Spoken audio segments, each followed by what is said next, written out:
28 years later, review, Danny Boyle revives his monster. Let's start. The director returns to the post-apocalyptic Britain he conjured in his 2002 movie, 28 Days Later, this time with the father and son running from the infected. Mom joins in, too. After more than 2 decades of dipping in and out of genres that have taken him from the Milky Way to Mumbai, Danny Boyle has returned to the juicily gruesome world of consuming violence, human and otherwise, with 28 years later. Once again, flesh-shredding creatures are wandering, crawling and, most worryingly, running amok, ravaging every conceivable living being. Humanity remains on the run with some souls safely barricaded in isolation. It's a sensible precaution that, along with all the gnawed bodies, shredded nerves and broken relationships, makes this futuristic freakout seem as plausible as it is familiar, pitched between sputtering hope and despairing resignation. The movie is a classic boys into men coming-of-age story updated for the post-apocalypse and future installments. On a lushly green British island,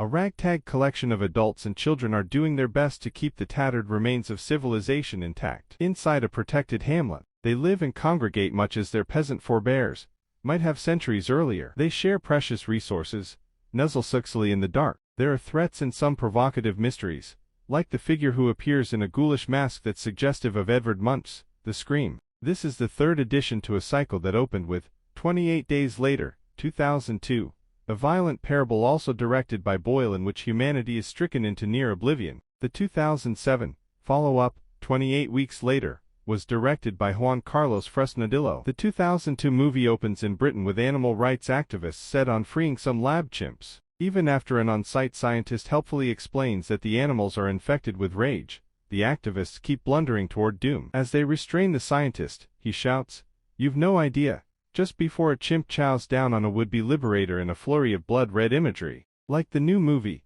28 Days Later, was written by Alex Garland, and draws on different influences, most obviously zombie movies. Boyle directed the screen adaptation of Garland's novel, The Beach. They also collaborated on Sunshine, a very different dystopian fantasy. In interviews, Boyle readily discussed the inspirations for 28 Days Later, realistic and otherwise, citing the Ebola virus as well as The Omega Man, 1971, a thriller set in the wake of germ warfare. Even so, he pushed back against genre pigeonholing. 28 Days Later.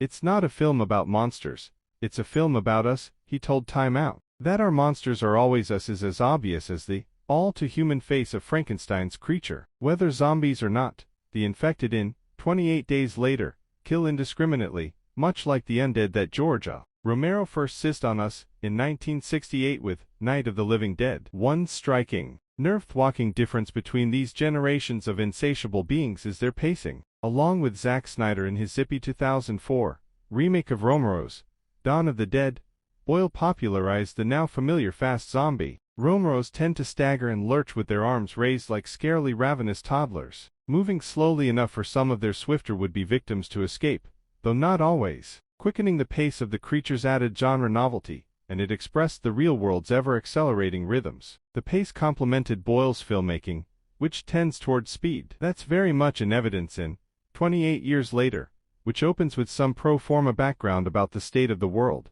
It's still bad, and a freaky episode in a house that echoes the opener in the previous movie. The scene here begins with a group of obviously terrified children shut up in a room watching Teletubbies on a TV. It's an unsettling scene that grows all the more disturbing as noises from outside the room grow progressively louder. As the thumps and panicked voices rise, increasing and then converging, the editing rapidly goes into overdrive and grows choppy, finally becoming a grim churn of tots, Teletubbies and monsters. It's a shock of an opener that announces this isn't for the faint of heart and introduces Boyle's expressionistic approach. Partly shot with iPhones, the new movie sometimes has a degraded visual quality that dovetails with the more helter-skelter violence and abrades the realism of even the quieter passages. There is, you intuit, something off even on the island, where the 12-year-old Spike, the very good Alfie Williams, lives with his mother, Isla, Jodie Comer, and father, Jamie, Aaron Taylor Johnson. They seem like good, kind parents. Both roles are smartly cast, but Isla suffers from enigmatic episodes that send her into hallucination-ridden fugue states. During her episodes, she can seem as wholly possessed as the infected. Divided into 2 complementary sections, the story follows Spike through twin journeys onto the mainland, the first during a hunt with his father. With Jamie, Spike leaves the island on a causeway that connects it to the mainland during low tide. It's a questionable initiation rite, but this interlude shrewdly works your nerves, as does Jamie and Spike's lack of better weapons. The islanders rely on handcrafted arrows, presumably because no one grabbed a hunting rifle before hunkering down. They seem committed to the heroic romance of their own struggle, as Boyle suggests by inserting snippets from Kipling's poem, Boots, as well as images of marching boys, and clips from Laurence Olivier's film of Henry V. These nods at a past that's by turns historic and romantically mythic, feed an undercurrent of tension that Boyle builds on, one kill at a time. By the time Spike and Isla have set off on their own adventure, their world has been repeatedly washed in blood. Their time on the mainland brings both brutal and pacific shocks, and death upon death. A giant called Samson, Kai Lewis Perry, rises like a messenger from the future, while Ralph Fiennes shows up like the ghost of Earth's past. For his part, Spike faces manhood caught between dualities, between innocence and guile, benevolence and sadism, a violent bequest and a possible alternative, as he looks toward the uncertain horizon, and at least one already shot sequel. 28 years later. Rated R for extreme violence, human and otherwise. Running time, 1 hour 55 minutes. In theaters. Thanks for watching. Like and subscribe. Bye bye.